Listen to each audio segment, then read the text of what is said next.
Hi guys, as we start this teaching, we'll be starting in course chapter 1 called In the Beginning. And the title of this teaching is Satan's Rules, God's Rules that Satan Must Play By. Using those rules and the authority of Christ to defeat the enemy every time. Okay, this is by Dr. Scott Bitkin. He is a pastor, and I'm going to start in chapter 1. I think you're going to find this very, very interesting teaching. And in the beginning here, really good questions for even you and I, each and every one of us. So chapter 1, Satan's Rules, chapter 1, in the beginning, there was a question that was given to Scott. Scott, what in the world possessed you to become an exorcist? And Scott says, I was 42 years old, had been a Christian for 12 years, and was sitting in my usual seat at church. Does this sound familiar to anybody? The pastor asked the 3,000 people in attendance a simple question. How many of you have been sitting in church and studying the Bible for 10 years or more and have never done anything with all that knowledge? He then asked, what are you planning to do with it? So you know what? This is a good question for us this morning. How many of you have been sitting in church? How many of you have been studying the Bible for 10 years or more and have never done anything with all the knowledge that has been given to you? And last question, what are you planning to do with it? Scott goes on to say, I was guilty, but the answer that definitely struck my head was nothing. I was 100% content to sit in church for 1 hour a week and study the Bible daily. I had no plan to ever do anything more. But let me back up a little. During a family move when I was 2 years old, some oven cleaner was inadvertently left unsupervised.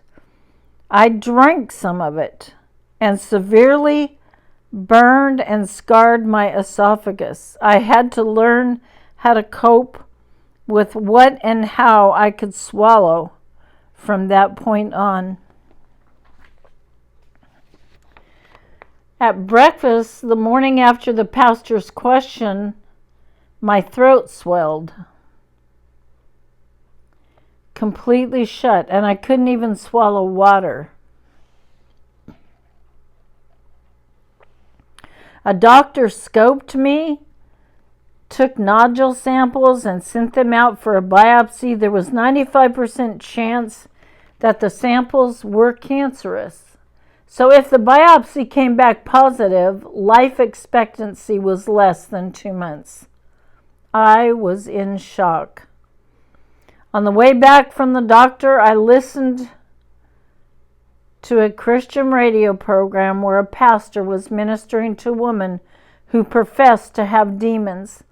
And as I listened, the demon spoke out of her in a deep male voice.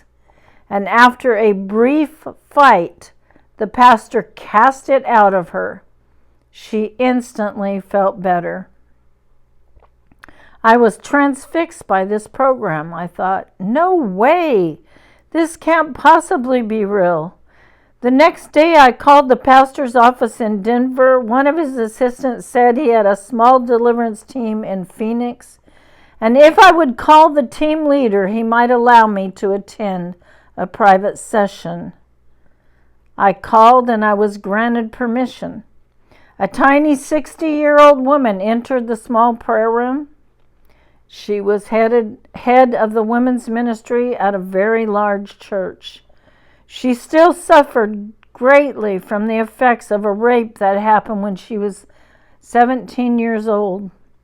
The minister skillfully triggered a 17-year-old multiple personality that was created from the trauma of the rape. She was instantly being raped in her mind and was crying hysterically.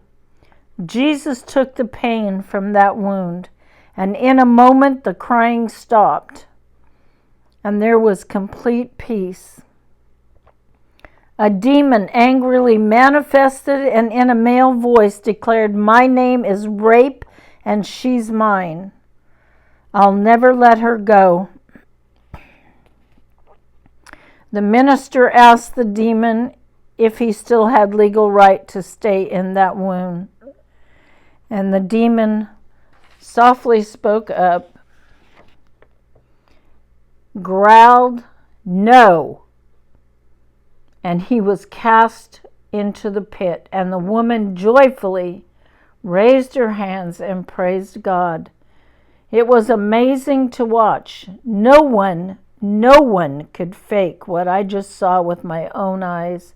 It was like the book of Acts coming to life.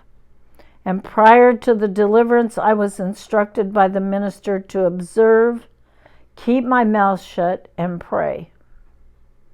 So as I was watching and praying, the words of the minister, the multiple personalities, and the demons were flashing in my mind. I was hearing all the words before they were actually spoken. And when it was all over, I realized that my prayers were really in the game and part of the battle.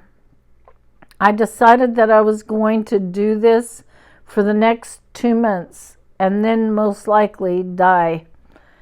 I was also sure that I could never do what that minister did, actually cast out demons. It was much too difficult for me. 3 weeks later, the biopsy came back negative. I didn't have cancer, and I didn't die.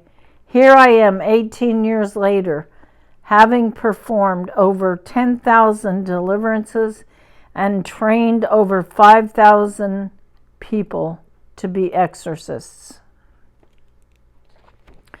To paraphrase Isaiah 61, the Lord told us to preach the gospel, heal the brokenhearted, and set the captives free. In the following chapters, you will learn the rules that Satan has to play by, how to heal the brokenhearted at the deepest point, and how to defeat every demon, and a simple way to lead your unsaved friends and loved ones to Christ. Okay, that is chapter 1. So interesting the way the Lord got his attention, the way the minister spoke and asked everybody, what are you doing with what God has given you? And you know, this happens with so many people. They become born again, they begin to serve the Lord, and they get in this routine of going to church, sitting in church, not doing anything for the kingdom's sake. But they're going to church every single Sunday and they're studying their Bible through the week. But they're not doing anything for the kingdom's sake. And the Lord called us. The Lord has commissioned us to go and make disciples.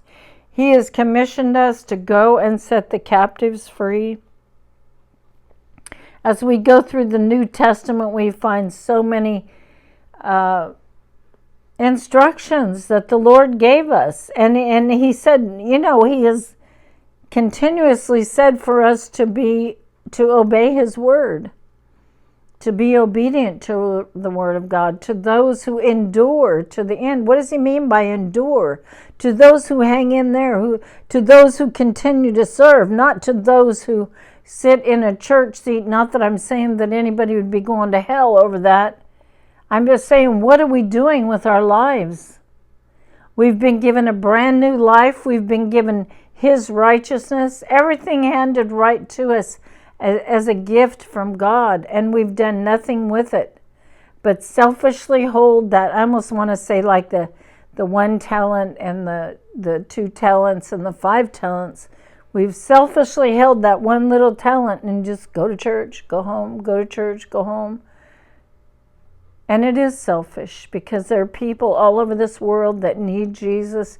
There are people all over this world that are hurting there and wounded, and people who are dying without Jesus.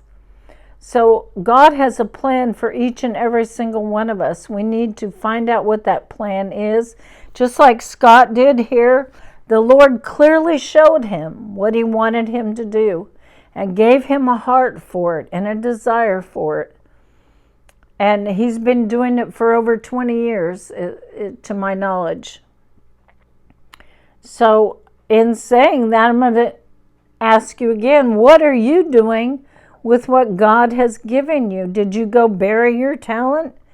Or are you giving it away and giving it away and giving it away? You know, God is so into multiplication. The more that we give away, the more that he gives to us. And that's just a slight example of the multiplication that God does. Okay, so tomorrow I'm going to do chapter 2 and really want to share this because it is so needed in the world today. There are so many wounded souls in the world today, so many under the torment of the enemy, which should not be if we were all in our places, all doing the job that God has called us to do. So I'm going to say, have a great day. Be blessed in Jesus.